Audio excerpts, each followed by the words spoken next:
क्योंकि केवल यही मंत्र ऐसा है, वैसे यही मंत्र ऐसा है कि कोई इसका जाप करे तो इसी जन्म में परमात्मा का अनुभव होना शुरू हो जाता है। इस मंत्र का बड़ा प्रभाव है। मनु शत्रुपा ने भी ओम नमो भगवते वासुदेवाय का जाप किया। अच्छा, नारद जी कौन सा मंत्र जपते हैं? श्रीमन नारायण। राम जी ने कौन सा, हनुमान जी ने कौन सा मंत्र जपा? हनुमान जी मंत्र जपते हैं जय सिया राम। हनुमान जी सीताराम सीताराम जपते हैं।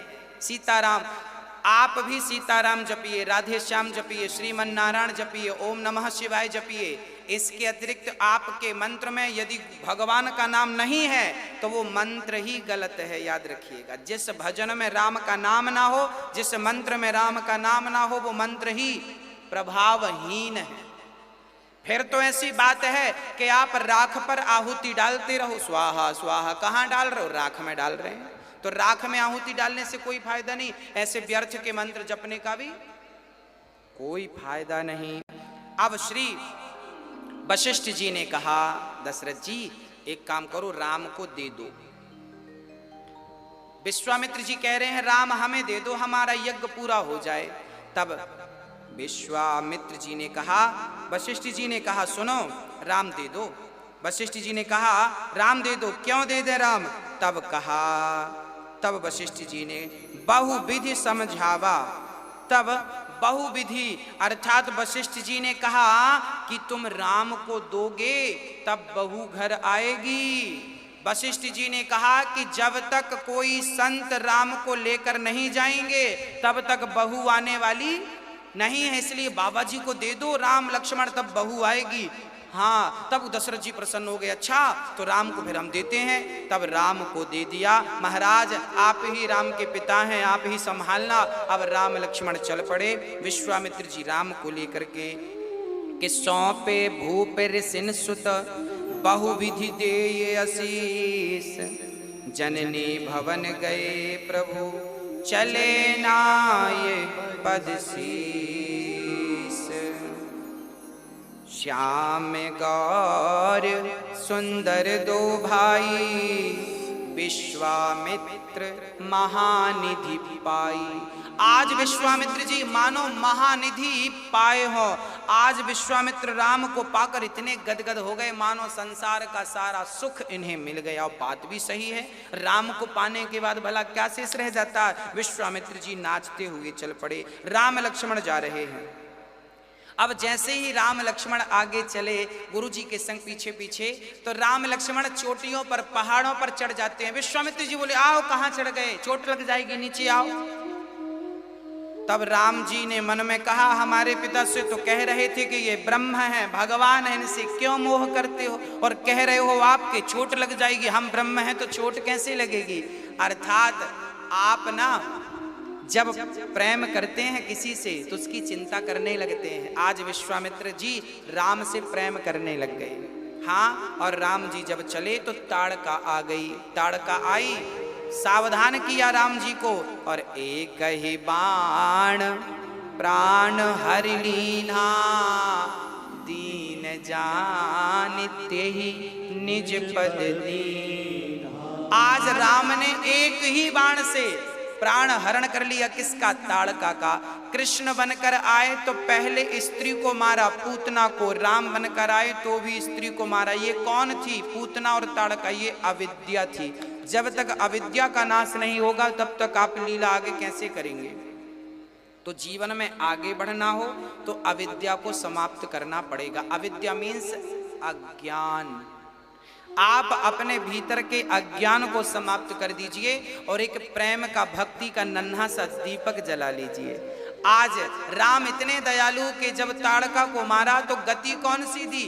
ताड़का राम को मारने आई और राम ने उसे कौन सी गति दी?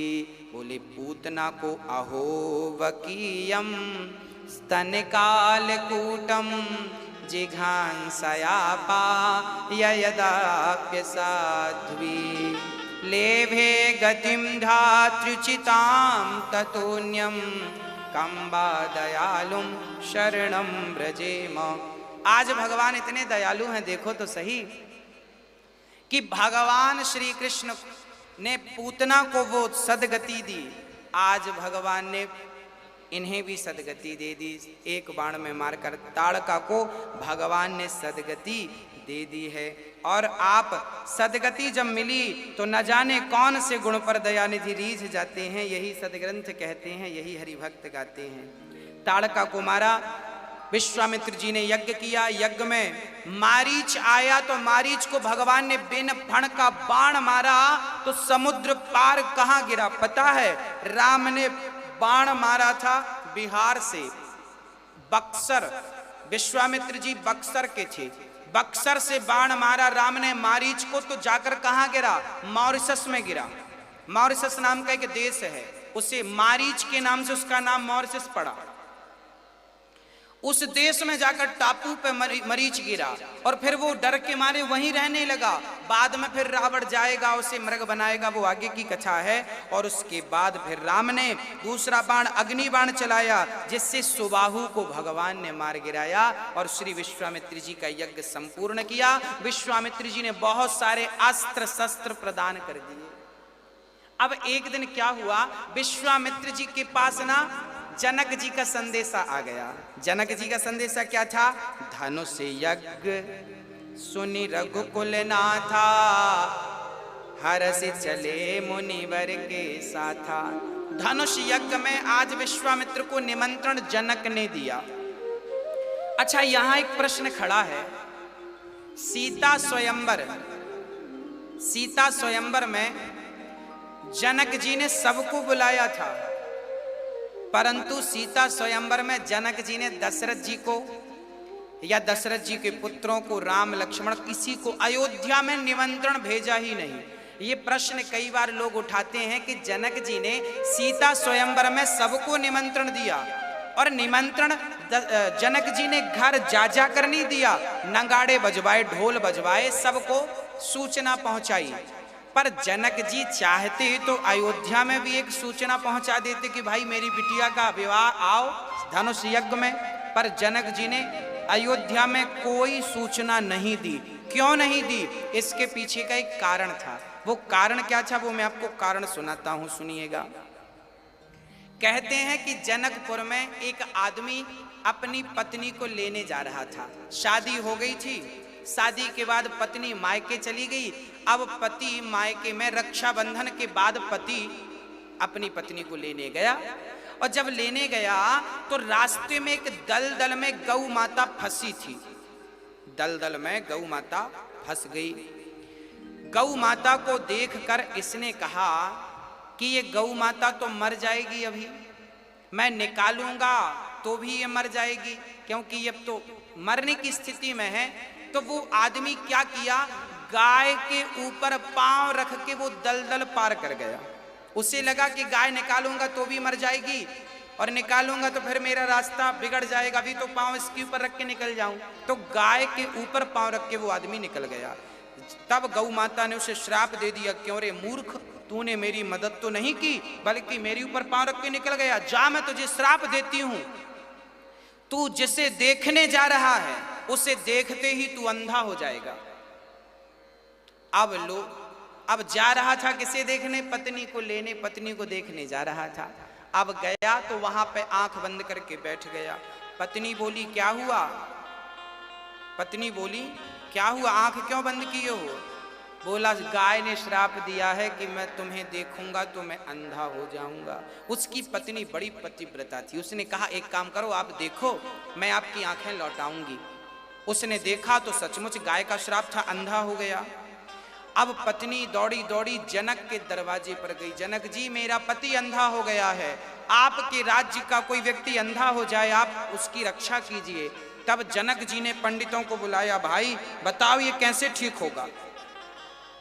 तब सारे विद्वानों ने कही कि कोई पतिव्रता नारी चलनी में गंगा जल भरकर, चलनी आटा चालने की चलनी में गंगा जल भरकर इसकी आंखों में छिड़क देगी। पतिव्रता नारी चलनी में गंगा जल भरकर इसकी आंखों में छिड़केगी तो ये ठीक हो जाएगा। अब जनक के नगरी से गंगा मैया काफी दूर थी और वहां से चलनी में जल भर के ला पाना असंभव था। तब जनक ने पूरे नगर में डिंडोरा पिटवाया, भाई पतिव्रता नारी जो है आगे आए। अब सब घबरा गई कि भगवान चलनी में जल कैसे भरे, सब कंफ्यूज थी। मतलब जनक के नगर की जितनी नारियां थी सब थी तो पतिव्रता तो थी, पर उन्हें अपने अंदर कॉन्फिडेंस, विश्वास नहीं था, कोई आगे नहीं आई। अब जनक घबराए, अब क्या करें। तो पूरे दुनिया में डिंडोरा पिटवाया कि कोई पतिव्रता नारी आए और चलनी पर जल भर के। तो सबको पतिव्रता तो बहुत थी, पर सोची कि कौन माथा पच्ची करेगा। परंतु जब अयोध्या वालों को सूचना मिली तो जनक जी की दशरथ जी से अच्छी खासी दोस्ती थी।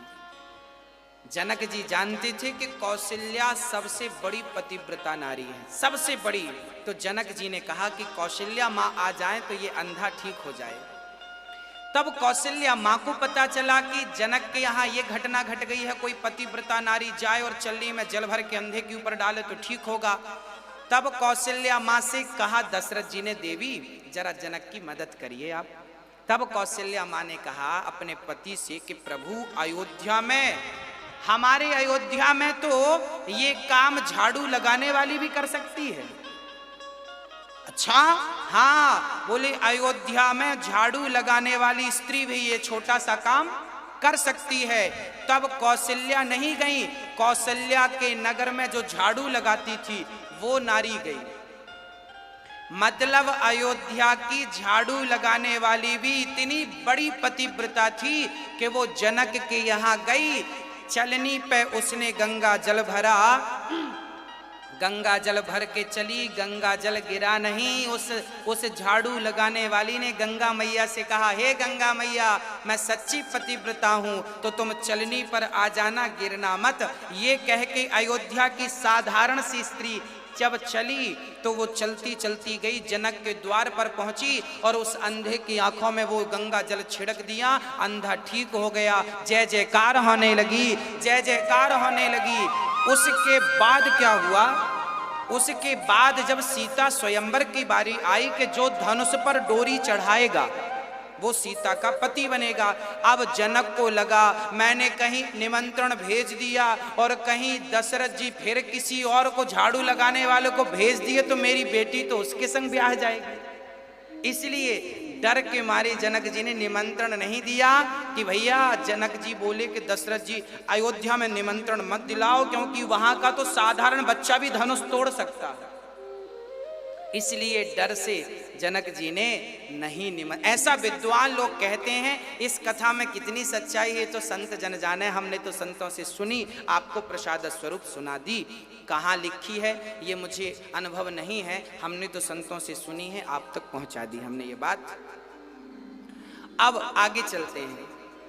अब भगवान श्री राम धनुष यज्ञ में गए और धनुष यज्ञ में जब चले तो कहाँ, जब सीता स्वयंवर की ओर जाने लगे, जनकपुर की ओर जाने लगे, तो जनकपुर में जब पहुंचे, जनकपुर के पहले तो रास्ते में क्या देखा, आश्रम। क्या देखा, हाँ,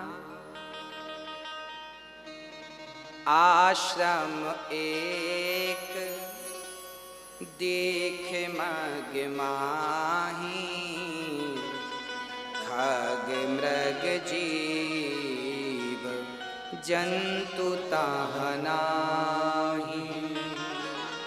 पूछा मुनहि शिला प्रभु देखी, सकल कथा मुनि कहा विशेषी।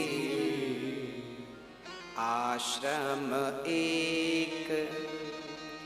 आज जब राम जी, गुरु विश्वामित्र आगे, राम लक्ष्मण पीछे, आगे राम जी ने देखा कि एक आश्रम है, वहां ना कोई पशु, ना कोई पक्षी, ना कोई जीव, ना कोई जंतु। तो गुरु रुक गए राम।